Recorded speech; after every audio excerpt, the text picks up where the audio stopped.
Honestamente, nunca pude mirar a Goku y pensar, es solo otro héroe bonito, para mí está en otra liga, un arma nuclear con corazón de niño.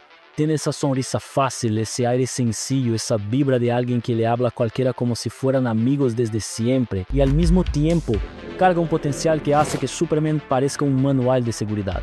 Y ahí es donde la conversación se pone buena y peligrosa.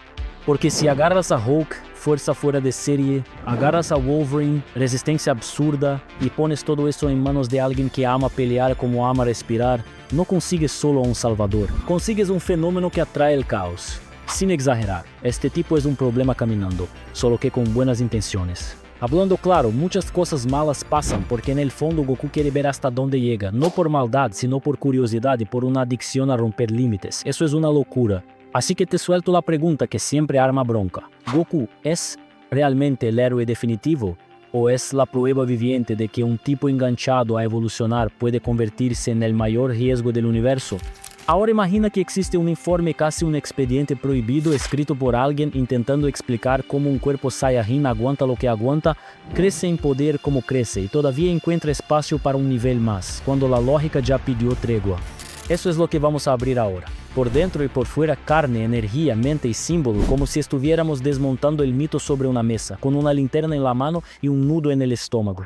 Por fuera parece solo un luchador increíblemente bien entrenado, músculo seco, nada de ese cuerpo gigante de gimnasio y una postura de alguien que siempre está relajado. Pero esa apariencia engaña. En mi opinión, el cuerpo de Goku no fue hecho para lucirse en el espejo, fue hecho para entregar fuerza por centímetro. Imagínate fibras musculares más compactas que las nuestras, como cables trenzados, capaces de contraerse con violencia sin reventarse al primer golpe. Imagínate tendones gruesos, articulaciones con una holgura calculada para absorber impacto y devolverlo en movimiento, como un resorte. Ahora pon debajo un esqueleto que no es hueso normal, es una base más resistente que se remodela rápido, que aguanta torsión y caídas, como si el cuerpo hubiera sido diseñado para estrellarse contra montañas y seguir en pie. Y no es solo estructura. Su tolerancia al dolor parece demasiado alta, como si pudiera seguir funcionando aun cuando por dentro todo grita. Y ahí entra el motor, corazón y pulmones. Para un humano, una pelea de alto nivel ya quema el sistema. Para Goku, parece que la sangre lleva oxígeno y energía como combustible premium, en un volumen absurdo. Por eso hace explosiones de velocidad y aún así mantiene un control finísimo. No es solo fuerza bruta, es coordinación. Lee distancia, tiempo y ángulo a un nivel que parece instinto. Cuando lo comparas con los humanos del propio Dragon Ball, hasta da injusticia. Krillin tiene técnica y coraje, pero su cuerpo nació con freno. Goku nació con un acelerador más grande, y eso lo cambia todo. Lo que delata de verdad a la especie Saiyajin es cómo su organismo trata el límite como una sugerencia. En la gente común, el cansancio es un seguro. El cerebro te apaga porque prefiere salvarte antes que dejarte rendir. En Goku, ese seguro parece flexible. Pelea al máximo, cae, respira, vuelve, y el cuerpo responde con adaptación en vez de colapso. Su recuperación absurda no parece solo descanso, parece una fábrica trabajando toda la noche, cerrando microlesiones y rehaciendo energía en tiempo récord.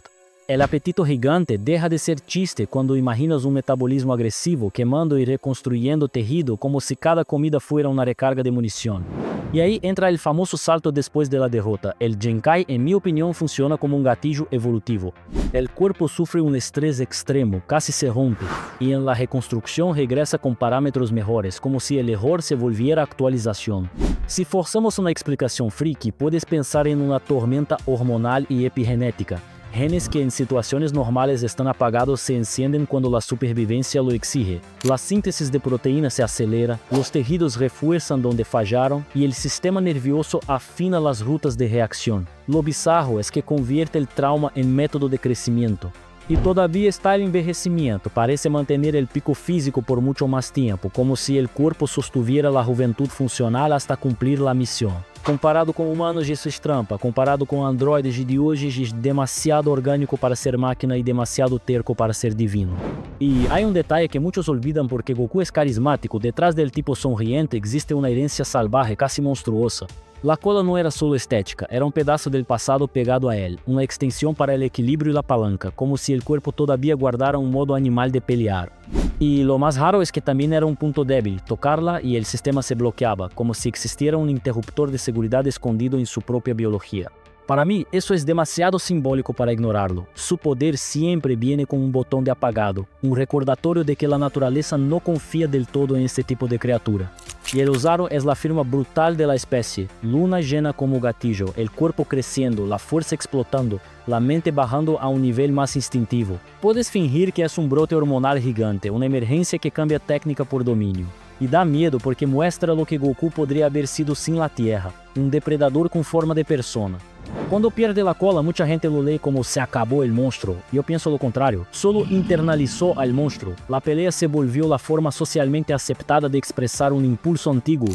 Y ahí entra la identidad dividida. Kakaroto es la etiqueta de guerra con la que nació. Goku es el nombre que aprendió afecto, comida y amistad. Los dos viven en el mismo cuerpo, y por eso puede ser tan puro y tan peligroso el mismo día. Cuando llama a la batalla diversión, se escucha a la parte Saiyajin aplaudiendo. Ahora quitas la lupa de la carne y entras en lo que vuelve todo aún más absurdo, el Ki. Si tuviera que traducirlo a un modelo humano, diría que el Ki es energía vital sumada a intención. Un paquete que mezcla bioelectricidad, respiración, enfoque y una presencia que se puede sentir. El cuerpo la genera, la mente la moldea y el ambiente responde. Por eso siente energía a distancia como si fuera un sexto sentido. No es adivinación, es lectura de patrón, de firma, de presión en el aire. Hasta la teletransportación, cuando aparece, puede tratarse como sintonía. Fija la mente en una energía específica y la usa como coordenada. El vuelo, en este juego de fingir ciencia, sería empujar su propio campo contra el mundo, creando sustentación donde no debería existir. Y el Kamehameha es pura disciplina. Postura, respiración, acumulación, compresión y liberación en un rayo que parece coherente, casi como luz. Pero aquí separo lo que se puede explicar de lo que ya es mito, y eso es parte del encanto. Puedes imaginar un control muscular absurdo, control de adrenalina, enfoque que regula dolor y temblor. Puedes imaginar el Ki como una extensión del sistema nervioso, pero cuando la escala empieza a barrer montañas, rasgar el cielo y pelear con dioses, salimos de la biología y entramos en la leyenda. Y en la leyenda, el Ki también se vuelve moral. Los androides tienen una energía fría y constante, los dioses tienen un Ki refinado que parece silencio, y Goku tiene un Ki vivo, lleno de emoción, que crece justamente porque cree, terco, que siempre cabe más, y esa creencia le mueve el cuerpo entero. Las transformaciones son la prueba de que su organismo funciona por estados, no por una línea recta. El Super Saiyajin para mí es una llave biológica que se abre cuando emoción y estrés pasan del límite, pérdida, rabia, urgencia, y el cuerpo entra en un modo de eficiencia brutal. Si jugamos a la ciencia, imagina células que guardan potencial y, cuando llega el gatillo correcto, disparan una cascada hormonal y energética que cambia el reclutamiento muscular, la conducción nerviosa y la tolerancia al dolor, y entonces el cabello cambia, el aura se desborda porque el cuerpo ya no aguanta la presión interna. Las variaciones siguientes parecen la misma llave forzada, más salida, más desgaste, más riesgo de perder el control, como si cada célula fuera una turbina trabajando por encima del límite. Y luego llega el salto de categoría con el Ki divino. No es solo más fuerte, es otro tipo de combustible, más silencioso, más concentrado, como si aprendiera a cargar potencia sin volverse una explosión ambulante. El Blue es eso mezclado con furia, lo cual exige cabeza fría todo el tiempo. Y el instinto superior es el punto en que todo se vuelve casi filosofía corporal. La mente se aparta y el cuerpo reacciona solo, en el timing perfecto. No tiene sentido y por eso funciona. Porque el ápice del guerrero aquí no es querer más, es dejar de estorbarle a tu propio instinto. Pero cada estado nuevo cobra su peaje, más desgaste, más presión en el cuerpo, más riesgo de perderte en ti mismo. Eso es una locura cuando recuerdas que él lo hace parecer solo entrenamiento. Y nada de esto existe sin el laboratorio más cruel y más simple del mundo, entrenar. Gravedad aumentada, sala del tiempo, pelea hasta la extenuación, repetición hasta que el cuerpo implore parar. Un humano entrena para rendir mejor. Goku entrena para reescribirse. Yo imagino su organismo viviendo en un ciclo constante de sobrecarga y reparación. Más mitocondrias, más eficiencia, más coordinación fina, menos desperdicio. En artes marciales hablamos de economía de movimiento. Con él, eso se vuelve economía de energía y de vida. Aprende a hacer más con menos, luego aprende a gastar todo de golpe sin hacerse pedazos y después aprende a mantener el cuerpo tranquilo por fuera mientras por dentro hay un incendio controlado. Y el entrenamiento no es solo físico, es mental. Respiración para bajar el pánico, enfoque para no temblar, presencia para sentir el ataque antes de que se ataque. Eso reprograma reflejos, postura, hasta la forma de pisar el suelo.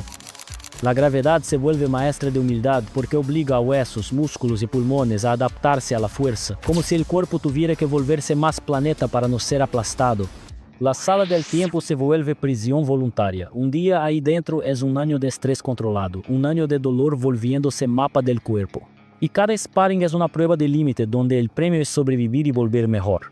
En la práctica, hace de su propio cuerpo un experimento continuo, y eso explica por qué su evolución parece tan rápida. No entrena hasta ser fuerte, entrena hasta volverse otro tipo de fuerte. Ahora hablemos de su cabeza, porque ahí mucha gente se equivoca. Goku es simple, alegre, curioso, a veces demasiado inocente, y eso sería solo tierno si no tuviera un poder absurdo. Porque esa simplicidad se vuelve enfoque total. No quiere estatus, no quiere mandar en nadie, no quiere escenario, quiere pelear. Y cuando le das ese poder a alguien que ama pelear como ama respirar, creas una contradicción caminando. ¿Tiene sentido de responsabilidad? Sí. Protege a sus amigos, se lanza frente al peligro, pero también negocia con el riesgo, porque para él el riesgo es parte de la diversión y del aprendizaje.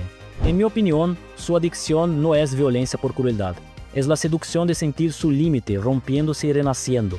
Pero eso cuesta caro, vivir siempre un nivel arriba aísla. Los de alrededor nunca entienden de verdad lo que él ve en una pelea, y él, por ser tan puro, a veces no ve el miedo de los demás como debería. Súmale el origen, un bebé enviado como herramienta de conquista, un destino que debió ser monstruoso, y una vida marcada por pérdidas y recomienzos. Se volvió Goku por la tierra, pero lleva Saiyajin como latido. Por eso su moral es extraña, es bueno, pero su bondad no tiene glamour, es impulso. Es una masculinidad sin pose, no es ser duro por ego, es ser cazador por naturaleza. Y su terquedad es un fallo real. A veces confía demasiado en que el enemigo va a jugar limpio y eso mete a todos en la ruleta, y entonces alguien paga la cuenta. Cuando enumera sus hazañas, el patrón se vuelve casi un diagnóstico, se mete en peleas que no debería ganar, aguanta cosas que deberían cerrar cualquier historia, pierde de una forma que se vuelve combustible y regresa distinto.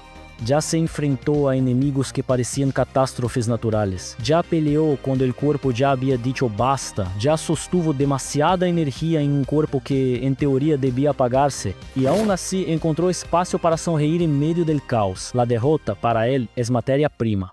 Y eso de muere, no muere, vuelve más fuerte no es solo exageración de anime, es parte de la anatomía narrativa de Goku, como si el universo probara el límite, él se rompiera y volviera con la lección escrita en el cuerpo. El problema es el efecto colateral, cada vez que él sube, el techo del mundo sube con él, y eso atrae una amenaza mayor, porque ahora existe un escalón nuevo para que alguien intente alcanzar. Por eso me gusta compararlo con otros íconos, no con el rollo aburrido de quién le gana a quién, sino en el sentido de qué tipo de arma viviente se vuelve. Superman es poder con freno moral, Hulk es fuerza atravesada por trauma, Wolverine es supervivencia que no se acaba, Homelander es poder sin responsabilidad, Goku es poder con alegría. Y eso es lo más inestable de todo, porque la alegría puede volverse descuido. No quiere destruir, pero juega con cosas que no deberían ser juguetes. Y cuando se equivoca, el precio no es solo suyo, es del planeta, de los amigos, del tejido mismo del mundo. Por eso da miedo y da admiración al mismo tiempo. Al final, la anatomía de Goku no es solo músculo, hueso y ki. Es un ciclo alrededor del cual el universo entero aprendió a girar. Un ser criado en una cultura de guerra, enviado siendo bebé, rehecho por la tierra con comida, amistad y artes marciales, y transformado en el mayor punto de giro de la propia realidad.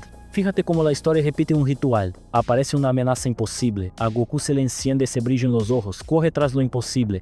El mundo paga el precio del tiempo que él necesita para alcanzar ese nivel. Y entonces llega la victoria, a veces por él, a veces porque él abrió el camino. Eso es esperanza terca, perseverancia radical. Esa idea bonita de que siempre se puede mejorar. Pero también tiene un lado oscuro, donde él existe. El conflicto parece ser atraído, como si lo imposible viniera a cobrar entrada. Se convierte en un polo gravitacional de batalla y normaliza la guerra como lenguaje.